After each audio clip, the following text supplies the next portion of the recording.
Hello friends, welcome to my YouTube channel Mohit skill centre.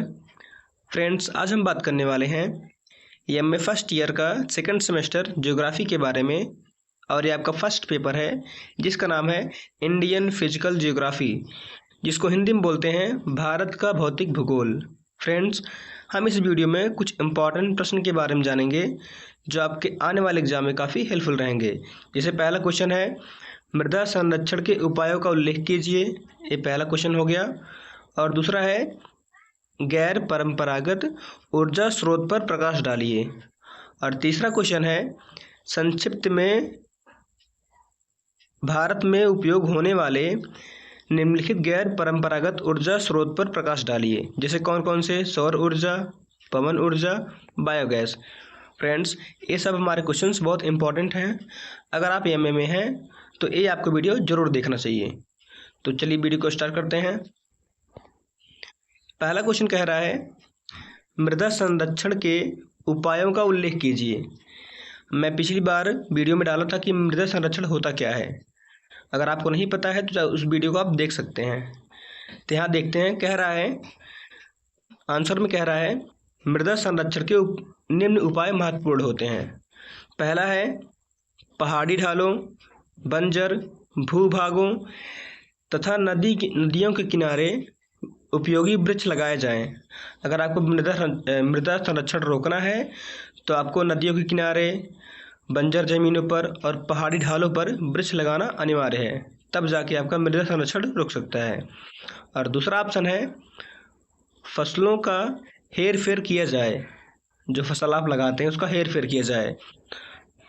ढालू भूमि पर सीढ़ी नुमा खेत बनाकर कृषि किया जाए। ठीक है फ्रेंड्स, आगे देखते हैं। और तीसरा ऑप्शन कह रहा है, तीव्र जल प्रवाह को रोकने के लिए, जो तेजी से जल प्रवाह होता है, जल बहते हैं, उसको रोकने के लिए खेतों की मेड़बंदी की जाए, मतलब खेतों में मेड़ बांधा जाए। ठीक है ना। चौथा ऑप्शन है, अनियंत्रित पशुचारण पर रोक लगाई जाए। ठीक है फ्रेंड्स, आई होप इतना क्लियर हो गया होगा। अगला क्वेश्चन देखते हैं। दूसरा क्वेश्चन कह रहा है, गैर परंपरागत ऊर्जा स्रोत पर प्रकाश डालिए। आंसर में कह रहा है, गैर परंपरागत ऊर्जा, जिसको इंग्लिश में बोलते हैं रिन्यूएबल एनर्जी। गैर परंपरागत ऊर्जा को नवीकरणीय ऊर्जा अथवा अक्षय ऊर्जा भी कहते हैं। ठीक है फ्रेंड्स, आगे देखते हैं। कह रहा है, गैर परंपरागत ऊर्जा के स्रोत में सौर ऊर्जा, पवन ऊर्जा, जैव ऊर्जा, ईंधन प्रदान करने वाली बेटियां यानी कि फ्यूल सेल, विद्युत वाहन, ज्वारीय ऊर्जा, हाइड्रोजन तथा भूतापीय ऊर्जा शामिल की जाती है। ठीक है फ्रेंड्स, अब आगे देखते हैं। अब तीसरा क्वेश्चन कह रहा है, भारत में उपयोग होने वाले निम्न गैर परंपरागत ऊर्जा स्रोत पर प्रकाश डालिए। अब पहला इसमें ऑप्शन कह रहा है, सौर ऊर्जा। सौर ऊर्जा सबको मालूम हो क्या होता है, मतलब जो सूर्य से ऊर्जा मिलती है उसे क्या बोलते हैं? सौर ऊर्जा बोलते हैं। जिसे हम अपने घर की लाइटें जलाते हैं, कुछ भी काम कर लेते हैं लाइट का। ठीक है ना।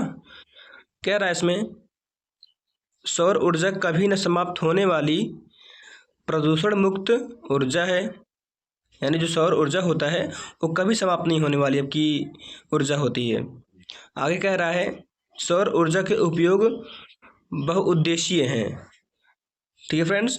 और दूसरा ऑप्शन कह रहा है, धूप की प्रचुरता वाले उष्णकटिबंधीय देशों के लिए सौर ऊर्जा के उपयोग की प्रौद्योगिकी लाभदायक होती है। ठीक है फ्रेंड्स, आगे देखते हैं।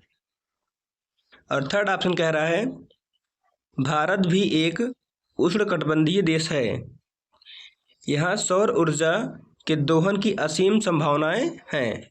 और फोर्थ ऑप्शन कह रहा है, पृथ्वी के वायुमंडल द्वारा प्राप्त और ऊर्जा की औसत मात्रा लगभग 1353 किलोवाट प्रति वर्ग मीटर होती है। ठीक है फ्रेंड्स। और दूसरा ऑप्शन कह रहा है, पवन ऊर्जा। अब पवन ऊर्जा क्या होता है? पवन मतलब हवा होता है। अब हवा से ऊर्जा कैसे मिलती है इसमें देखते हैं। कह रहा है, पवन गैर परंपरागत ऊर्जा का एक प्रमुख स्रोत है। यह सस्ती, प्रदूषण मुक्त तथा पर्यावरण अनुकूल ऊर्जा है।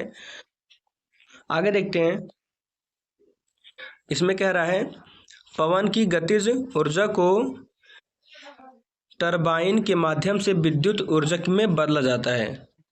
ठीक है फ्रेंड्स, एक बार फिर पढ़ते हैं। जो पवन की गति ऊर्जा को अगर बदलना है तो टरबाइन के माध्यम से उसको आप विद्युत ऊर्जा में बदल सकते हैं। ठीक है फ्रेंड्स। और थर्ड ऑप्शन कह रहा है बायोगैस ऊर्जा। बायोगैस ऊर्जा, इसमें कह रहा है जैविक अपशिष्ट जैसे मृत पौधे और जंतुओं के अवशेष, पशुओं का गोबर, रसोई के अपशिष्ट को गैसीय ईंधन में बदला जा सकता है। इसे बायोगैस कहते हैं।